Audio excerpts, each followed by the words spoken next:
You've entered BOOKSTORM with Kristen Civiletto and me, Chris Storm. This is a podcast devoted to best-selling books that matter, books that make a difference.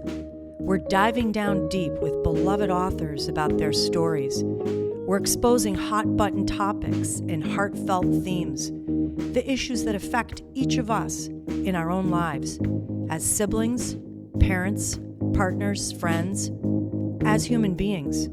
We're braving new ideas, fresh thoughts, hard lessons, and important truths. Those kinds of things that stay with us long after we turn the last page and close the book. Well, welcome back, everyone, to BOOKSTORM Podcast. We are so excited to bring you great authors and great fiction. Kristen and I get a lot of advanced readers' copies. That's what we're here with today. We got the advanced reader copy for an author we adore. We have her here with us. It's The Keeper of Hidden Books by Madeline Martin. And Madeline, welcome back to BOOKSTORM. Second time. We're super excited. Thank you so much. It's so wonderful to be back here with you ladies. And I have to tell you, I'm very excited to tell you, since you were with us last year, BOOKSTORM Podcast is now being listened to with loyal listeners in 65 countries, 47 states, 1,800 cities. And you know why, Madeline? It's because of authors like you. Oh, and because you ladies are fabulous also. And congratulations. That's absolutely wonderful. Well, thank you so much. I want to tell all of our listeners, you know Madeline Martin because she had an instant New York Times bestseller called The Last Bookshop in London. Then we interviewed her last year for a book Kristen and I adored called The Librarian's Spy. We're back now for The Keeper of Hidden Books, but maybe there's a few things you don't know about Madeline, and I want to give you a little bio on her because it's one of my favorite bios. It's very fun. Well, she is a New York Times and internationally best-selling author of historical fiction and historical romance. But I bet you don't know, she lives in sunny Florida with her two daughters, also known as the Minions. I remember that from last year and thought that was so cute. One incredibly spoiled cat and a man so wonderful, he's been dubbed Mr. Awesome. And I saw on social media, you had a little date night the other night with Mr. Awesome. We did, yes. So every now and then you got to sneak those in, you know. Very important. Madeline is a diehard history lover who will happily lose herself in research any day, and the reader can tell. When she's not writing, she's researching, mommying. You can find her spending time with her family at Disney. And I see you just got back from Disney. Too. Yeah, we were at Universal yesterday, actually. So it's true. All the bio is true. It really is. Yeah, there's no inflation there. She loves to travel, attributing her fascination with history to having spent most of her childhood as an army brat in Germany. And Madeline, I do think that must be the extra edge that you give these books because you had lived there and have a personal knowledge of the country.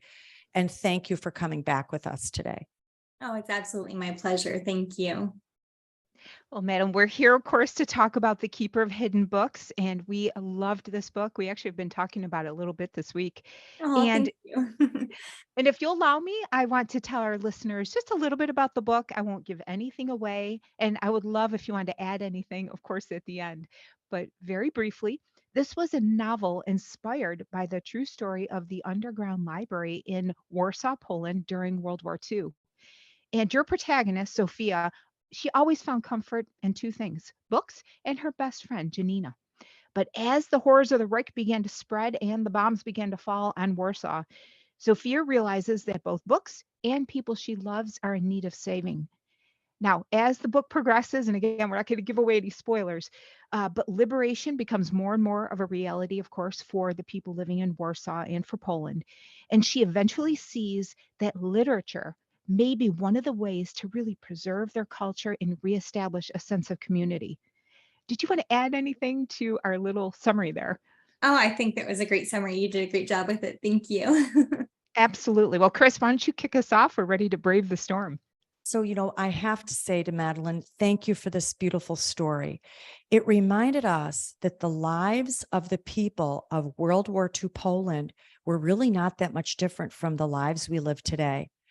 Marta Krakowska said to Zofia about writing, to truly write emotion, one must die 1,000 deaths.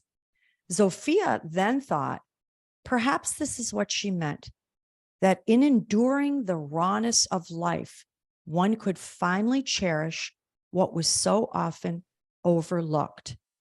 We could relate to that in modern times in the real world. And I wondered, as you as the writer, what were the characters in your story maybe taking for granted in their everyday lives before the war? What is it that maybe we all take for granted? And does difficulty truly make us appreciate life a little more? It was really interesting researching and like thinking about this character because, everything basically was stripped away from them as soon as Nazis occupied Warsaw. So you think about all the little things that you have in life, like even, you have food to eat, you have gas for your vehicle, you have the freedom to come and go as you please. You have your friends and family in the same place that you had them the day before.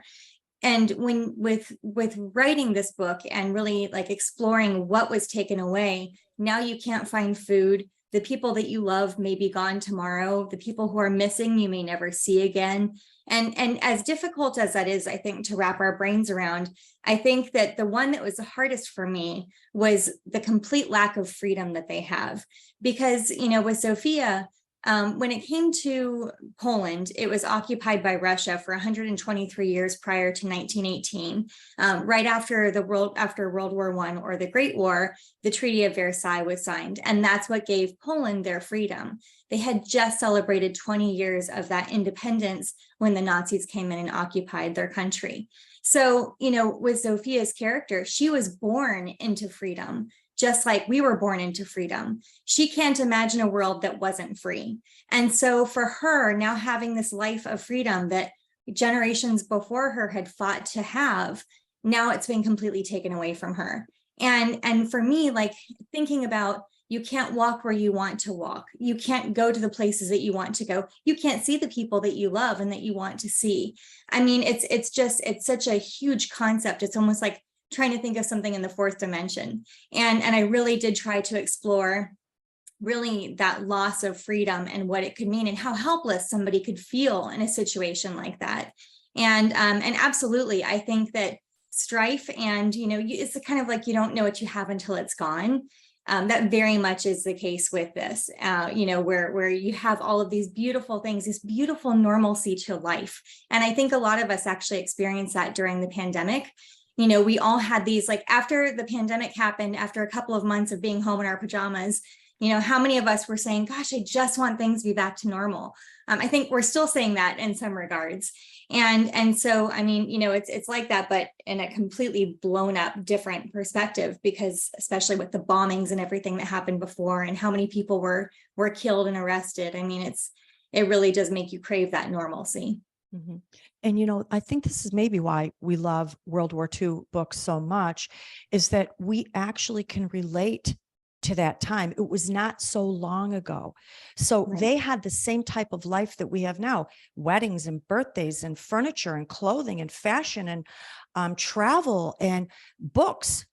And I think that for me anyway, I think this could happen today. They lived a life where they thought there is no way this could happen, and it did. And your characters helped us to really crawl inside and experience that shock, and then also that decisiveness of courage in the story. It was really amazing. Thank you. Yeah, there was a really poignant scene in your story that has stayed with me, and I wanted to ask you about it. Sophia is asked to dinner by a man, and she has a pretty strong reaction. She's thinking in her mind, Jews are being forced to wear armbands on the street. People are being arrested for harmless infractions like owning a radio, and books are being stripped off of library shelves. She couldn't even contemplate romance. And I think she was thinking, how do you carry on with normal life and normal interactions when there is so much upheaval going on? And I wanted to ask you, did she look at that decision a little differently after much, much more transpired? Well, I can't go into too much detail on that part. You'll have to read to find out. But I will say that, I feel like when it comes to dire situations, there are several types of people. And with Zofia, she really is the type of person that always wants to move forward, to try to make it a better place, to make it more a place of normalcy. Whereas, some people, they try to adjust their own personal life to see what they can do to continue to get by in a state of as normal as possible. But like with people like her, they really do go to the extremes of putting their own lives on the line to help others and to do things like preserving their culture and saving books and doing what she could to help provide hope for other people. So, when he asked her, would she want to go on a date? Her whole world is thinking about, how can I save as many people? How can I do as much as I can for our community? And here he is asking to take time away from that by taking her out on a date. And, it's interesting because when I do research on my books and my characters, I really researched the entire history of the country. And once I learned really how much struggle had been put into having freedom for Poland, I realized, like Zofia is going to be a rebellious character. And so as soon as I knew that she was rebellious, I knew she was going to be a little bit feistier than my usual characters are, because it really did just kind of go in line with the kind of woman that she would be based off of the history of Poland at that time. Yeah, and I love what you were saying in the beginning, because when you think about all of this adversity, we still have to live life. We still have to eat. We still have to nurture relationships. We have family that needs caring. And Right. so balancing that, you almost may feel guilty trying to carry on with some normalcy. Right. Absolutely. And my next question is very simple, but I couldn't help but ask it because we are book lovers. Obviously, we're book lovers. That's why we're here. People who listen to us, they love fiction. Fiction matters. But I don't think the average person or the average non-historian could have realized how important books could have been during the time of World War II. And you opened our eyes to that. This book club that these people had, it was called the Book Club Bandits. Thought that was adorable. Thank you. They met in secrecy. They looked so forward to this book club and talking about this book and whatever the book was opening up to them. Why did Hitler fear these books so much? I love this saying, a book worth banning is a book worth reading. It's almost like, you're going to ban that book. Well, I got to see what's inside it. Well, I'm going to go look for it. Not only were they banning books in your story and in World War II, they were burning them. They even had people ripping them apart by their bare hands, like anger and hatred. So what is this power of literature for the people who suffered during that time? And I have to add, even for the little children, those books mattered. What was the power? The thing about reading is getting to really understand somebody else's life that you may never live. And with Hitler, it was so important for him to make the people that he was attacking, Jews, as he referred to, like antisocials, or which, were people who were gay and lesbian and just other nationalities, because he didn't see Polish people as being worthy of living either. So ultimately, what he was trying to do was remove the face of all of these people and make them like a faceless mass that is easy to destroy. Because if you can see somebody as being human, it's harder to kill them. And so he tried to remove their humanity by really removing that literature. And that's why I think, I not to get too much into book banning and everything, but I feel like books are such an open door to love and understanding and open-mindedness and really appreciating what other people go through, even if you have never been in that situation. And I feel like the opposite of that, is hate. And it's really like a closed-minded foundation that keeps people from being able to accept others and people who are different from them. And that's why it was so incredibly important for them to read these books and for Zofia to understand as she's reading these banned books, she learns a life lesson from every single one of them that is so powerful and poignant in her existence. And it's also sad when you think about, like, in the Kaczynski Library, these books that were destroyed. Some of these were from the medieval times that were written by hand, that once they're destroyed, they're gone forever. That knowledge that's in those books are completely gone forever. And that's just so heartbreaking to think. So these people really did put their lives on the line to try to save as many of those as they possibly could. And, with the Bandit Book Club, they sometimes only had one book that they could pass around amongst one another, because all the rest of them had been ripped apart or pulped, or, whatever the case may be. And you had a little quote inside your book, and it said this, and I thought about this for a long time, and I was telling Kristen about it before we started. It said, books inspired free thought and empathy, an overall understanding and acceptance of everyone. And I looked at that and I thought, is that what books do? And I picked apart that sentence and I thought, they really do. I guess they do. It's not only a freedom to read, it's an exposure. Yes. Like you said, is that what it is? Like an exposure to another life, the inner workings and mind and being of another human being.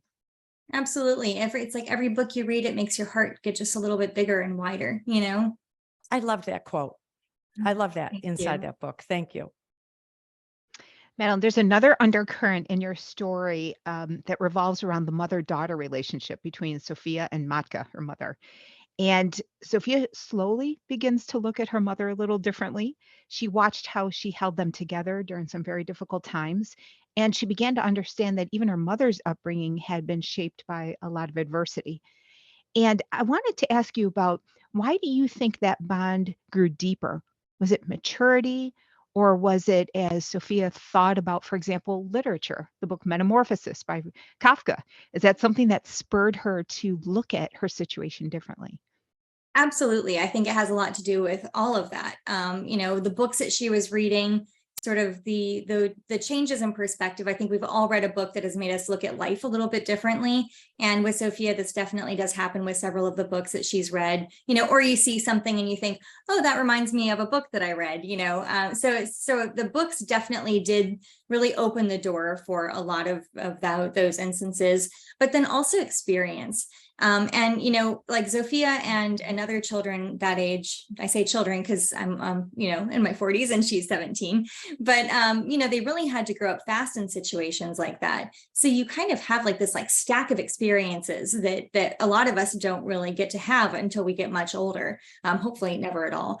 But, it really is something that having those experiences coupled with sort of the expansion of her mind and reading through these books, the two of those things together really did, come into play to help her understand her mother a little bit more and the decisions that she made, and even also learning a little bit more about who her mother was from her past life. Especially some of us, our parents don't always talk to us about how they grew up and what they went through, but that definitely does come into play as well. Yeah, another example of maybe that empathy that you're talking about. And I love that she had such a depth of character. You really brought that out in her experiences and how they shaped her. Thank you. Excellent. There was one other quote I just want to leave with our readers. So, what really was so intriguing and admirable was not only that they were saving books, but that your characters and the people in World War II were risking their very lives for a book. So it transports books to a whole other level.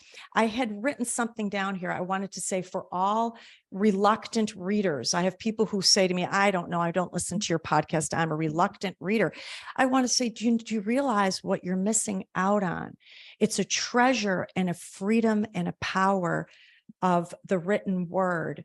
And you said this, we know you said this, even though it's inside the book. Madeline Martin said, to remember to never take for granted what has been gifted to us through the sacrifice of others, the right to an education and learning, the power and luxury of freedom, and the beauty to appreciate the routine, simple everyday life.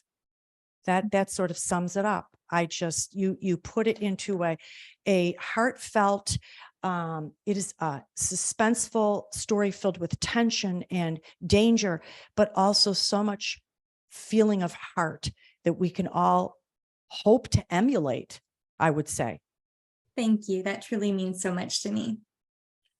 Well, it's been a pleasure having you. Now we're going to ask you again what we asked you last year. What are you working on next? And we're going to be intrigued. And then you have to come back next year. I'm totally okay with that. So right now I'm working on one. I have a title, but I don't know if I'm allowed to say it yet because it's not anywhere online. But it will involve books. And this one is actually set in Nottingham, England, excuse me. Yeah. And I actually got to visit Nottingham back in March with my daughter. So, because I always love to travel for my books, I actually was in Warsaw for 2 weeks researching this book. And so I had the opportunity to get to go to Nottingham and get in some really great research. And I am currently planning my book tour, but also frantically writing toward my deadline. So wish me luck. Yes, good luck to you. We love your Thank writing. you. We love the stories. I want to tell our readers, you're going to want to connect with Madeline Martin. You can follow her like Kristen and I do, which is a lot of fun. You can find her at madelinemartin.com, Facebook, Twitter, Instagram, and even Pinterest. Thanks so much for joining us here today, Madeline. So Thank good you to guys see you so much again. for having me. Oh, it's so great seeing you ladies. Have a wonderful day. You too. Bye-bye. Thanks. Bye. Always a pleasure talking to Madeline Martin. And Kristen, I could just tell that you can tell that she lived in Germany through this story. You can not only visit and research to have such depth and familiarity that she showed in this. And I also could tell the extent of research that she did. She puts a lot of extra effort into it. Just love this book. So Oh, absolutely. And when we think about, she's a historian and she really is making it come alive for the reader. And I cannot help but think that this is a reminder that we constantly need, because gratitude for our freedom, I think it's rooted in understanding and empathy and knowing what happened and what transpired. Otherwise, you don't necessarily know what you are grateful for. I love that too. There were some other quotes in the book that I just love so much. Janina, the Jewish girl, and her best friend Zofia, after surviving life in the ghetto, the Jewish ghetto, she said, "You don't know what it's like. I thought I knew, but active warfare is another thing. Being shot at, being hunted, knowing that no matter where you go, there's no safety. It's terrifying in a way you can't let yourself acknowledge until it's over, or you will go mad." And I think that's what the beauty of what these books show us. They really take us inside that time period, suffering with that person. And I always wondered, how do they endure it? Do you think there's probably a lot of truth in there that you almost can't sit down and face it right then and there, or you may go mad? Oh my gosh, yes. I mean, people cope differently, but the human heart and mind can only cope so much. And there was just so much to absorb and process in terms of their everyday lives, what they were seeing. In fact, I had an experience in the past couple of weeks where I was standing on a D-Day beach. I went there for, to look at some World War II things. And I know a lot of history. I love reading about World War II, but even I could not even contemplate how unbelievable it was what transpired there till I saw a picture. And they showed a picture of the very spot where I was standing, and it blew me away because I have no concept of how destructive and ugly and heartbreaking that situation was. And that was just a picture, a little glimpse. So to be in that situation, I think you would have to shut down a little part of yourself in order to cope and move forward and go to the next thing. And then afterwards, you have to process it. And I think that's a big part of what people who have PTSD, who are survivors of an invasion or who took part in it, they have to process for years, I think, afterwards. I don't know. Yes, What do you think? post-traumatic. I totally agree. I think if you're in the crux of it, this is your defense mechanism. I can deal with some of it, but I can't face the totality of it. And can you even face the totality of it when it's over? Even then, to go back to that time. This also hit me really strange. Zofia saved her neighbor's granddaughter. They were taking the granddaughter onto the train to take them to a prison camp. And she said, no, that little girl's with me. And she saved her. She takes the granddaughter to her neighbor. Shortly thereafter, the neighbor turns on Zofia. She says, I know you're harboring Jewish people, and I am going to turn you in because I don't want myself to be hurt. And she said, but I saved your granddaughter. I know this probably actually went on. Madeline showed us that the atrocities of human nature, one person pitted against another in dire straits and life-threatening danger, brings out either evil or it can bring out the very good. And it just hit me. I thought, what is this? Was it selfishness of that woman? Was it fear? Was this her true personality coming out? What would cause somebody not to be thankful forevermore? Yeah. Well, I like what you said, because war and times of extreme stress, that's like a crucible where who you really are at the core does tend to emerge.